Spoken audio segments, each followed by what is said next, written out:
নবী মুহাম্মদুর রাসূলুল্লাহ হাদিসে পাকে ইরশাদ করেন, ও আমার উম্মত শুনে নাও, তোমাদের মধ্যে যদি কেউ আমার মদিনায় মৃত্যুবরণ করতে পারে, আমি নবী কিয়ামতের ময়দানে ওই বান্দার জন্য সুপারিশ করব। ইমাম মালিক যখন এই হাদিস শুনলেন, এই হাদিস শোনার পর থেকে তার মনের মধ্যে একটা বড় আশা, আমি মদিনাতেই মৃত্যুবরণ করব। কারণ মদিনায় মৃত্যুবরণ করলে কিয়ামতের ময়দানে কোনো আল্লাহর সামনে কোনো হিসাব দিতে হবে না, গুনাহের কোনো হিসাব হবে না, আল্লাহর সামনে কোনো প্রশ্নের সম্মুখীন হতে হবে না, সরাসরি আল্লাহ নবী সুপারিশ করবেন। ইমাম মালিক নিয়ত করেছেন মদিনাতেই বসবাস করব, মদিনাতেই মৃত্যুবরণ করব। অনেক বছর মদিনাতে আছেন, হঠাৎ করে মনের মধ্যে আশা জাগলো, অনেক দিন যাবত আল্লাহর ঘর মক্কায় যাওয়া হয় না, মনের মধ্যে আবার ভয়, যদি মক্কায় যাই আর সেখানেই যদি আমার মরণ হয়ে যায়, নবী যে আমার জন্য সুপারিশের কথা বলেছেন, এই সুপারিশ তো আমি পাবো না। মনের মধ্যে একটা ভয়। হঠাৎ করে একদিন ঘুমিয়ে আছেন ইমাম মালিক, ঘুমের মধ্যে স্বপ্নে দেখলেন আল্লাহর নবী ইমাম মালিকের কাছে আসলেন। ইমাম মালিক বললেন, ইয়া রাসূলুল্লাহ, মনে বড় আশা ছিল আপনার মদিনায় মৃত্যুবরণ করব, আপনার সুপারিশ পাবো। ইদানিং আবার মনে চাচ্ছে আল্লাহর ঘরটা যদি একটু জিয়ারত করে আসতে পারতাম তাহলে মনটা খুশি হতো, কিন্তু ভয় লাগে যদি মক্কায় যাই আর যদি আমার মরণ মক্কায় হয়ে যায় তাহলে তো মদিনায় মৃত্যুবরণ করার সওয়াব পাবো না। ইয়া রাসূলুল্লাহ, ইয়া হাবিবাল্লাহ, আপনি যদি আমাকে বলে দিতেন কোন দিন আমার মরণ হবে, ওই তারিখটা যদি আমাকে বলে দিতেন, ওই তারিখের আগে আমি হজ করে আবার মদিনায় ফিরে আসতাম। বলেন তো, মৃত্যুর তারিখ জানা এটা কি সম্ভব? সম্ভব? সবাই কথা বলেন, সম্ভব? সম্ভব। নবীর জন্য নবী জানেন না ইমাম মালিকের মরণ কখন হবে, নবী এটা জানেন না? জানেন না। আল্লাহ নবী, বিশ্ব নবী ইমাম মালিককে ডাক দিয়ে বললেন, ও ইমাম মালিক। আল্লাহর নবী ইমাম মালিকের দিকে তাকিয়ে কোনো কথা বলেন নাই, ইমাম মালিকের দিকে তাকিয়ে কোনো কথা বলেন নাই, শুধু হাতটা উচিত 5 আঙ্গুল দেখে আল্লাহর নবী চলে গেলেন। ইমাম মালিকের ঘুম ভেঙে যায়। ইমাম মালিক রহমতুল্লাহ আলাইহি ঘুম থেকে উঠে পেরেশান হয়ে যায়। আল্লাহ নবী 5 আঙ্গুল দেখিয়ে আমাকে কি বোঝাতে চাইলেন? 5 আঙ্গুল দেখিয়ে কি আল্লাহ নবী আমাকে বলতে চেয়েছেন, ও ইমাম মালিক, তুমি 5 দিন বাঁচবা, নাকি 5 বছর বাঁচবা, নাকি 5 মাস বাঁচবা? ইমাম মালিক পেরেশান হয়ে গেলেন। আল্লাহ নবী আমাকে কতদিন বাঁচার ইঙ্গিত দিলেন তিনি বুঝতে পারছেন না। খাদেমকে ডাক দিলেন, গোলামকে ডাক দিলেন, ও গোলাম, যাও জামানার ইমাম ইবনে সিরিনের কাছে গিয়ে স্বপ্নের ব্যাখ্যা জিজ্ঞেস করো। গোলাম ইবনে সিরিনের কাছে গিয়ে জিজ্ঞেস করলো, ও ইবনে সিরিন, এমন একটা স্বপ্ন একজন দেখেছে, এটার ব্যাখ্যা কি? ইবনে সিরিন যখন এই স্বপ্নের কথা শুনলেন, ইবনে সিরিন বললেন, ও গোলাম, তুমি যে এই স্বপ্নের কথা বললে, এই স্বপ্ন তো জামানার ইমাম মালিক ছাড়া আর কেউ দেখতে পারে না। আল্লাহু আকবার। তারা জানে ইমাম মালিক মদিনায় অবস্থান করছেন, সেখানে মৃত্যুবরণ করার জন্য। আল্লামা ইবনে সিরিন ডাক দিয়ে বললেন, ও গোলাম, তোমার মনিবকে গিয়ে বলবে 5 আঙ্গুল দেখিয়ে আমার নবী কোনো সময় বোঝাতে চান নাই, কোনো মাস বোঝাতে চান নাই, দিন বোঝাতে চান নাই, বছর বোঝাতে চান নাই, বরং আল্লাহর নবী 5 আঙ্গুল দেখে কোরআনের ওই আয়াতের দিকে ইঙ্গিত দিয়েছেন, যে আয়াতের মধ্যে আল্লাহ রব্বুল আলামিন 5টি বিষয়ের কথা উল্লেখ করেছেন আর বলে দিয়েছেন, ও দুনিয়ার মানুষ শুনে নাও, 5টি বিষয় এমন আছে যেই 5টি বিষয় আমি আল্লাহ ছাড়া দুনিয়ার আর কোনো মানুষ জানে না।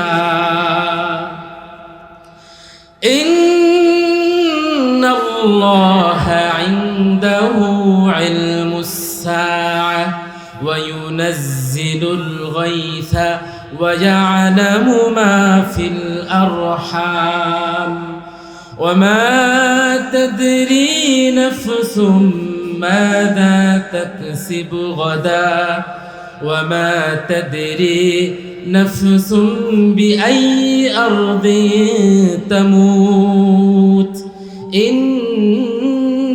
ইন্নাল্লাহা আলিমুন খবীর। আল্লাহু আকবার বলেন।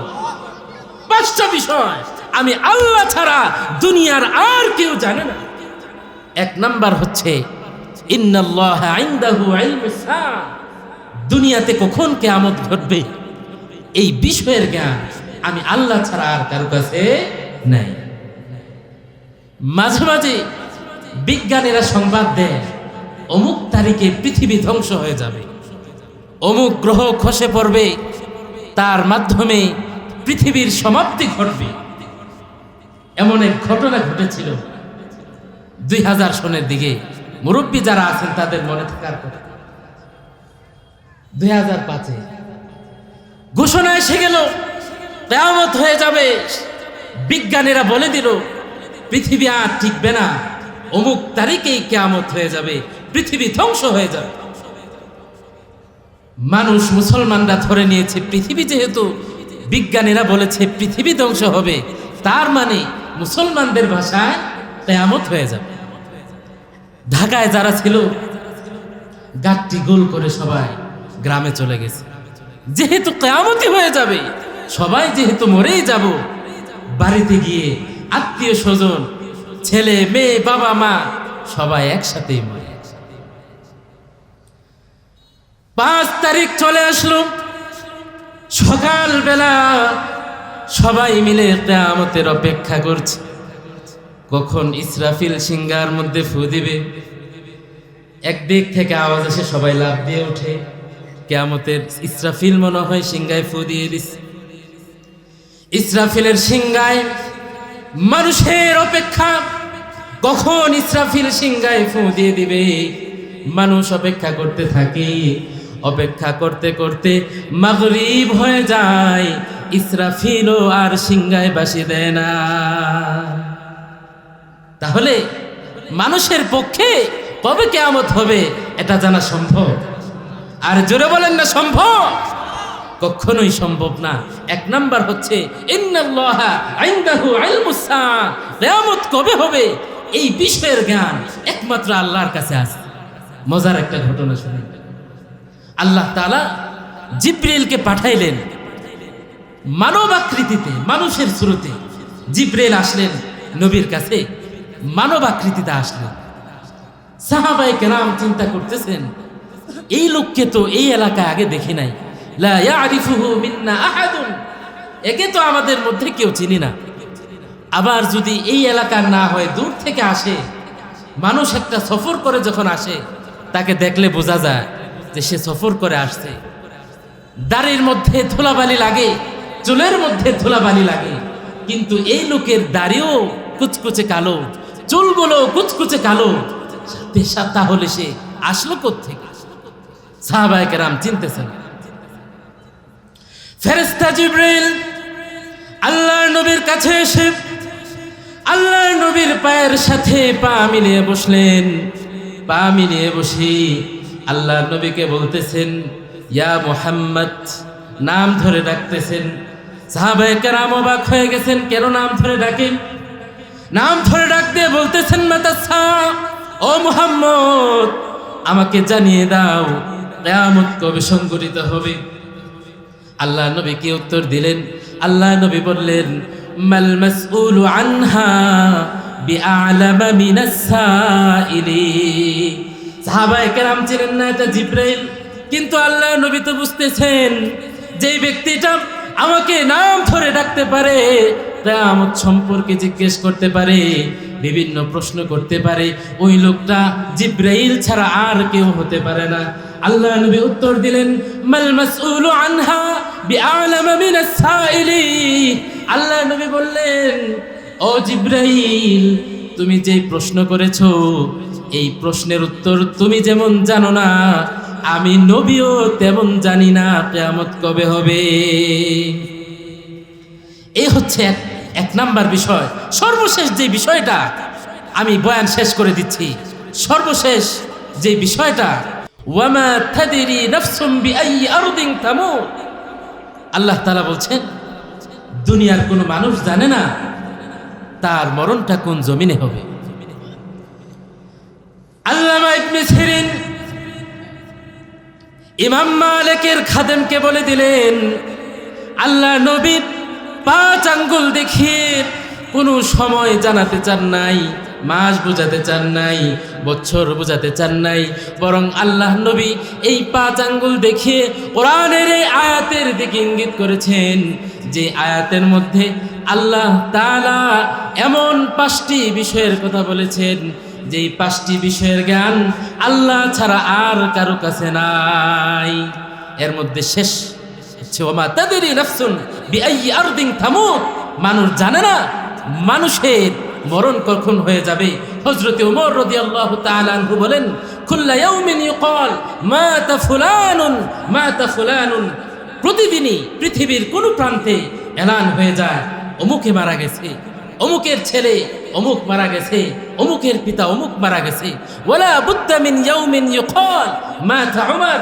পৃথিবীতে একদিন এমন দিন চলে আসবে যেদিন মসজিদের মাইকে আমি উমরের নামটা ঘোষণা হয়ে যাবে। এমন একটা দিন চলে আসবে যেদিন মসজিদের মাইকে আমার নামটা চলে আসবে। এমন একদিন চলে আসবে যেদিন মসজিদের মাইকে আপনার নামটা এলান হয়ে যাবে। এই জন্য হযরত ওমর বলেন, মুতু ক্বাবলা আন তামুতু ওয়া হাসিবু ক্বাবলা আন তুহাসাবু। আল্লাহর বান্দারা, তোমরা দুনিয়াতে মরার আগেই মরে যাও, মরার আগেই প্রতিদিন মৃত্যুর জন্য প্রস্তুত থাকো। ওয়া হাসিবু ক্বাবলা আন তুহাসাবু। আর কিয়ামতের ময়দানে আল্লাহর সামনে দাঁড়িয়ে তোমাকে যেদিন হিসাব দিতে হবে, সেই হিসাবের দিনের আগে দুনিয়াতে নিজেও নিজের একটা হিসাব নিও। মাঝে মাঝে একটা সময় বের করবেন, সেই সময়ে নিজে চোখটা বন্ধ করে বসবেন, কি আমল করছি, জান্নাতে যাওয়ার মতো এমন কোন আমল কি আমি করেছি? আমার যে আমল হচ্ছে, যেই গুনাহগুলো আমি করেছি, এই গুনার ব্যাপারে যদি আল্লাহ তাআলা আমাকে প্রশ্ন করেন, আমি কি উত্তর দিতে পারবো? এমন কিছু চিন্তা নিজে নিজে বসে করবেন। ওয়াহাসিবু, এটাকে বলা হয় মুহাসাবা। নিজেকে নিজে যখন আখিরাতের কথা চিন্তা হবে, মৃত্যুর কথা স্মরণ হবে, হযরতে ওমর বলেন, এভাবে যখন নিজের হিসাব নিতে পারবা, মরার আগে থেকেই যখন মৃত্যুর জন্য তুমি রেডি থাকতে পারবা, তখন তুমি মৃত্যুর জন্য পরিপূর্ণ প্রস্তুত থাকতে পারবা। একটা ঘটনা বলে শেষ করে দিচ্ছি। হযরতে আব্দুল্লাহ ইবনে নুউম রাহমাতুল্লাহি আলাইহি, তার জামানায় এক আল্লাহর বান্দা, তিনি নিয়ত করলেন, আমার এলাকায় যত আলেম আছে সবাইকে আমি একটা প্রশ্ন করব, দেখি সবাই কি প্রশ্নের উত্তরটা দেয়। আল্লাহর বান্দা আলেমদের কাছে গিয়ে প্রশ্ন করতেছে, আপনাকে যদি জানিয়ে দেওয়া হয় আগামীকাল আপনার মরণ হয়ে যাবে, এই মৃত্যুর পূর্বের দিনটা আপনি কিভাবে কাটাবেন? প্রশ্ন বুঝছেন? আলোচনা শেষ করে দিব। প্রশ্ন বুঝছেন? মনে করেন আপনাদেরকে আমাকে বলা হলো, জানিয়ে দেওয়া হলো, আগামীকাল আমরা মারা যাব, আগামীকাল আমাদের মরণ হয়ে যাবে, এই মৃত্যুর আগের দিনটা আমরা কিভাবে কাটাবো? আপনাদেরকে যদি প্রশ্ন করা হয়, কেমন উত্তর দিবেন? বলবেন, সারাদিন মসজিদে কাটিয়ে দিব, সেজদায় কাটিয়ে দিব, তওবা ইস্তিগফার করব। আল্লাহর বান্দা যতজনকে এই প্রশ্ন করেছেন সবাই একই উত্তর দিয়েছে। অবশেষে আল্লাহর বান্দা হযরতে আব্দুল্লাহ ইবনে নুম রাহমাতুল্লাহি আলাইহির কাছে যান, একই প্রশ্ন করেন। আল্লাহর বান্দা প্রশ্ন করলেন, হুজুর আপনাকে যদি একদিন সময় দেওয়া হয় আর বলা হয় আগামীকাল আপনার মরণ হবে, এই মৃত্যুর আগের এই দিনটা আপনি কিভাবে কাটাবেন? আব্দুল্লাহ ইবনে নূম কি উত্তর দিয়েছিলেন? আব্দুল্লাহ রহমতুল্লাহ আলাইহি এই প্রশ্নের জবাবে উত্তর দিলেন, আমাকে যদি জানিয়ে দেওয়া হয় আগামীকাল আমার মরণ হবে, আমার জীবনের শুরু থেকে শেষ পর্যন্ত প্রতিটা দিন আমি যেভাবে কাটিয়েছি মৃত্যুর পূর্বের দিনটাও আমি সেভাবে কাটাবো। আল্লাহু আকবার বলেন। এমন উত্তর দেওয়ার সৎসাহস আছে আমাদের? নাই। কারণ হচ্ছে আমাদের প্রতিদিনের মধ্যে জিনা থাকে, ব্যভিচার থাকে, অশ্লীলতা থাকে, খুন খারাপি থাকে, এমন উত্তর আমরা দিতে পারবো না। এই জন্য ভাইরা আমার, মৃত্যুর আগেই আমাদেরকে মৃত্যুর জন্য প্রস্তুত হয়ে থাকতে হবে। প্রতিদিন আমি আমার রবের কাছে সুপুর্দ হতে পারবো এমনভাবে প্রস্তুত থাকতে হবে। আল্লাহ রব্বুল আলামিন আমাদের সবাইকে মৃত্যুর আগেই মৃত্যুর জন্য প্রস্তুত থাকার তৌফিক দান করেন। সকলে বলে আমিন। আরো জোরে বলে আমিন। ওয়া আখিরু দাওয়ানা আনিল হামদুলিল্লাহি রাব্বিল আলামিন।